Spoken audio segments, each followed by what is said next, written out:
C'était le parrain de la culture africaine en général et plus particulièrement en Côte d'Ivoire. De nombreuses stars se sont réunies au stade Ebimpe d'Abidjan devant près de 30 000 personnes pour célébrer et rendre hommage à la mémoire du Premier ministre Ahmed Bakayoko. On a noté la présence d'Alpha Blondy, Maître Gims, VG Dream, Fally Ipupa, Sidiki Diabaté, Koffi Olomide et tant d'autres. Ahmed Bakayoko était le politicien le plus cité par les chanteurs ivoiriens, mais sa popularité dépassait les frontières. Dans les jours qui ont suivi l'annonce de sa mort, les hommages ont afflué de tout le continent et sur les réseaux sociaux. L'ancien ministre a été particulièrement pleuré à Kinshasa où sa passion pour la rumba congolaise et ses représentants étaient très célèbres.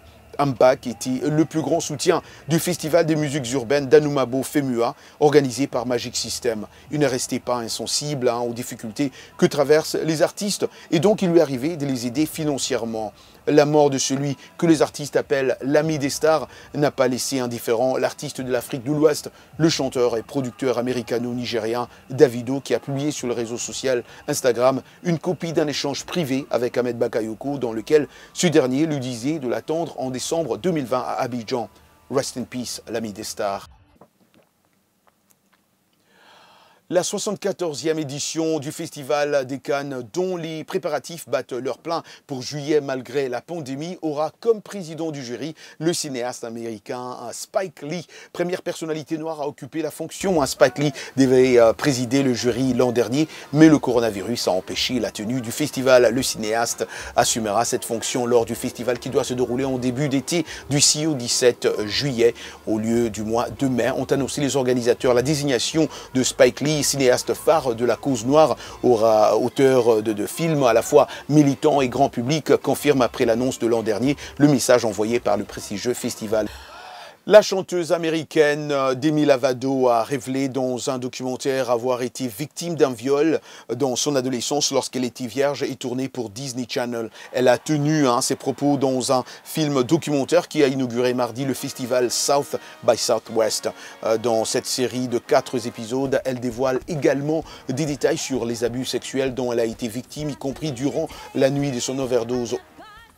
Et parlant du festival South by Southwest, cet événement annuel qui se déroule à Austin au Texas et qui réunit le Gotha du monde, de la technologie, la musique, la politique et du cinéma.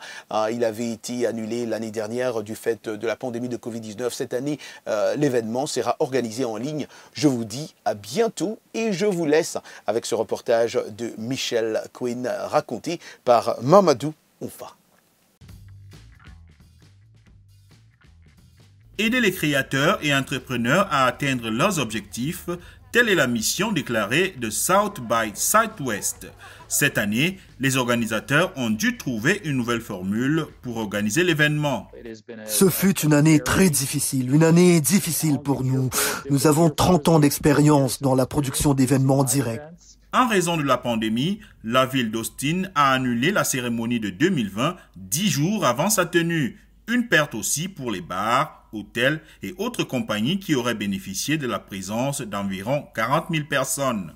Cette année, à l'instar d'autres événements dans le monde, South by, comme on l'appelle, est entièrement en ligne avec la plupart de ses 500 sessions, 300 films, 200 intermèdes médicaux préenregistrés.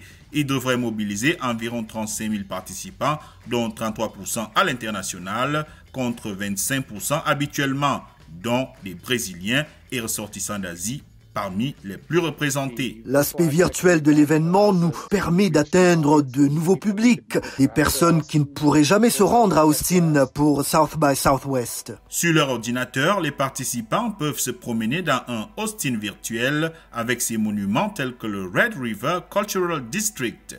Ils peuvent assister à des conférences et des concerts et utiliser une boîte de dialogue pour parler à d'autres participants. Dans 2 ou 3 ans, de plus en plus de contenus liés à l'événement seront diffusés de cette façon. Une autre aubaine pour être tout numérique possible. Surtout qu'il est plus facile de faire participer des conférenciers et des artistes souvent difficiles à inviter, y compris le magnat des affaires Richard Branson et des dirigeants politiques américains comme Stacey Abrams et le secrétaire américain au transport Pete Buttigieg. L'événement, qui a débuté le 16 mars, prendra fin samedi.